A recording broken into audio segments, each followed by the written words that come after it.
are lots of things all around us, exciting things that surround us. But how does it work? Do you know? How is it made? Do you know? Things that go up, things that go down, things that go pop, things that go round, with special cameras to show you inside. It's going to be a big surprise. But how does it work? Do you know? How is it made? Do you know? Do you know? Let's find out! Hello, I'm Maddie, and today I'm finding out about things that help us go up and down. Have you ever been in a lift? Ooh, up we go!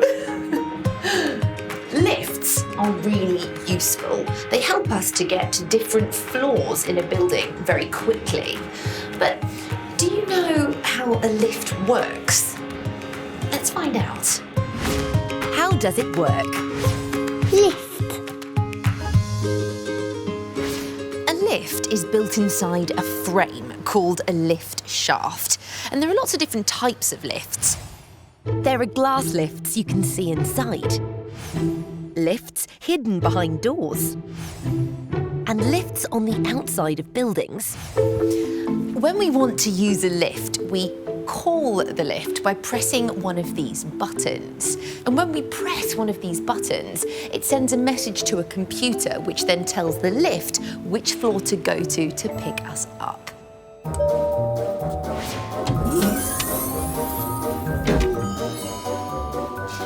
On the wall of the lift car, there are buttons that show us the different floors that we can travel to.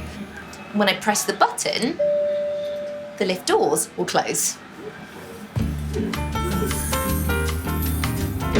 Like that. Down we go. Oh, looking over the edge makes me feel a bit wobbly. If we look here at the screen, this tells us which floor we're on. 2, 1, and G for ground floor. The lift doors open and we can get out. That was great. We travelled to the ground floor really quickly. But how does the lift car go up and down? I think we need to take a closer look. Inside the lift shaft, the lift car hangs on steel ropes fixed by an anchor. The steel ropes go over a wheel called a sheave. Hanging from the other end of the steel ropes is a heavy weight called a counterweight. The counterweight weighs almost the same as a lift full of people. When we want the lift car to go up, an electric motor turns the sheave wheel.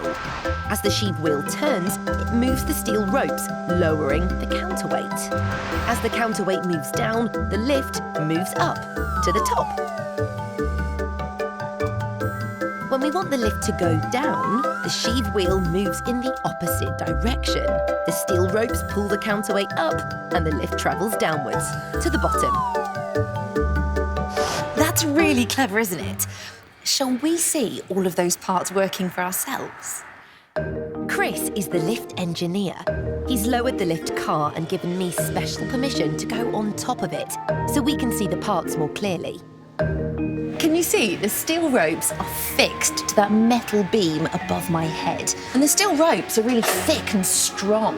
Well, they come down to the top of the lift car, where they then wrap under the sheave wheels.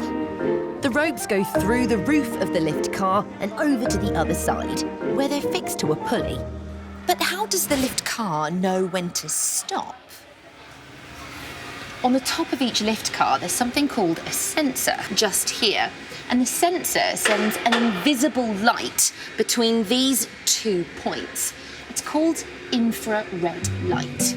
This infrared beam of light is broken each time the lift car moves to a new floor by a piece of metal called a floor vane. And each floor vane has a slightly different pattern depending on which floor we're on. This tells the lift car which floor is which, so it knows when to stop.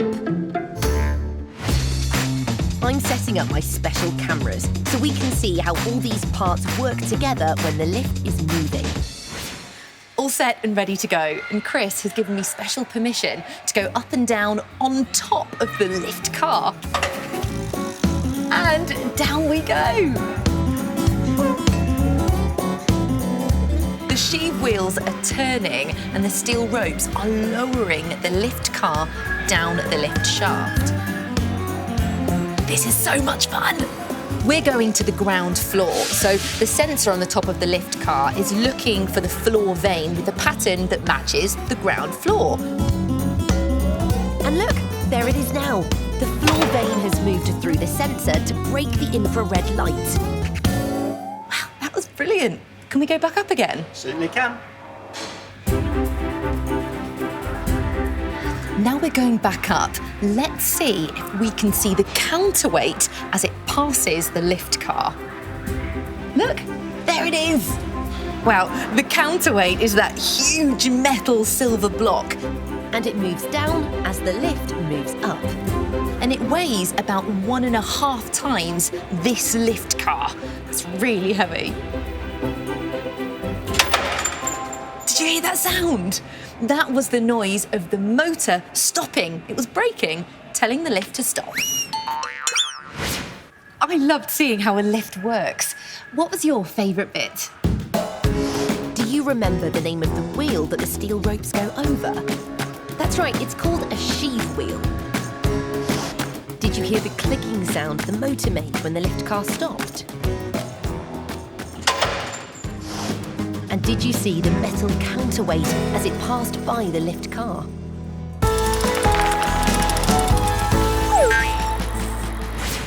Lifts are really great for moving us up and down from one floor of a building to another.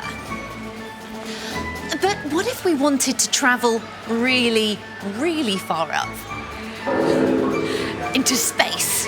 T-minus 5, 4, 3, 2, 1. 0, ignition. In a rocket!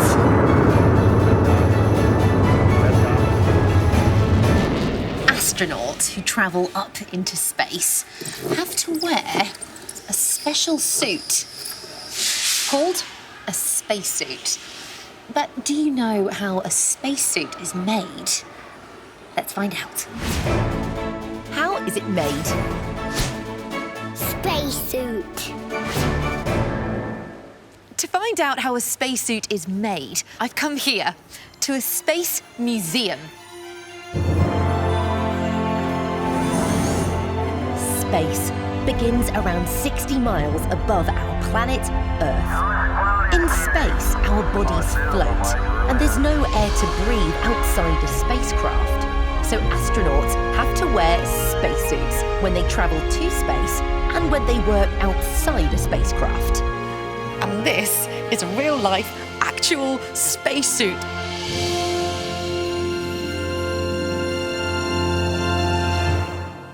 If we look here on the astronaut's arm, can you see there's a little mirror on a piece of elastic? They use it so they can see the controls on the front of the spacesuit, because as soon as they put the helmet on, they can't look downwards, so they need the mirror to be able to see. Now, because there's no air in space and we need air to breathe, the spacesuit will hold tanks of oxygen.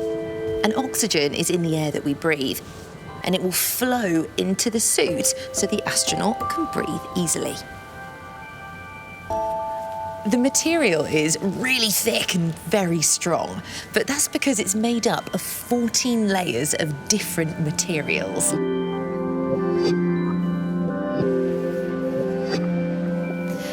This shows us all 14 different layers, and can you see they sit on top of each other, a little bit like a sandwich. And this here has a tube running through it, and cold water runs through that tube, so when it sits against an astronaut's skin, it helps to keep them cool. This layer here is made of a material called ripstop, and it stops the astronaut suit from ripping. The next 7 layers are made of this silver, shiny material called mylar, and that traps heat inside the suit. And then this last layer here is really strong. It's fireproof and waterproof, so it's a little bit like astronaut armour. How brilliant is that? It can be very cold out in space, so I'm going to show you just how the mylar material helps keep an astronaut warm. Let's set this up just here. This is my special thermal imaging camera, and it shows me how hot or cold things are using different colours. Can you see, at the moment, my body is an orangey red colour, and that's because my body heat is escaping to the outside through my thin cotton clothes. So if an astronaut wore thin clothes like this in space, all of their body heat would escape and they would get very cold very quickly. So what do you think is going to happen when I wrap this big sheet of mylar around me? Let's find out.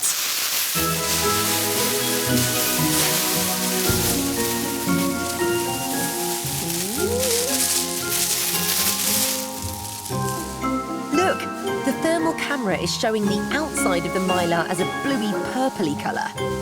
What the mylar is doing is it's trapping my body heat inside and stopping it from escaping to the outside world. If I open the mylar up, you can see my body is still nice and warm, and that's why an astronaut spacesuit has 7 layers of mylar inside it to stop the astronaut getting cold. This is a copy of a suit that an astronaut wears for launch and landing. That's when they leave for space and come back again. And I've got special permission to try it on.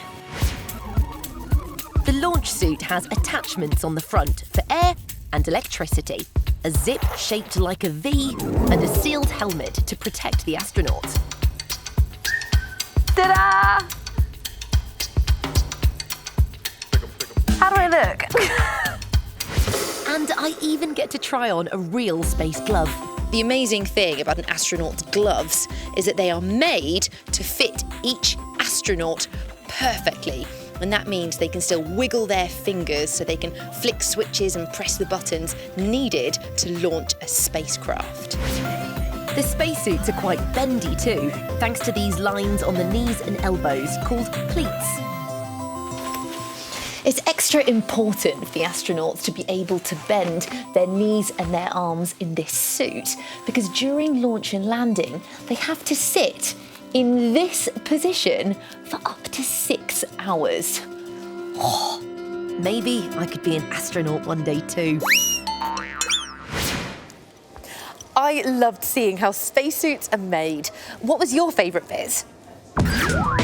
Do you remember what you call people who travel and work in space? That's right, they're called astronauts. Did you hear the sound the mylar material made when I wrapped it around me? It was a rustling sound.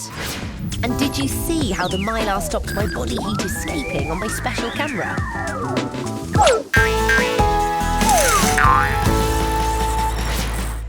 So the next time you go in a lift, you'll know how it works to go up and down. And now you know how a spacesuit is made to keep astronauts warm and safe when they travel to and work outside in space.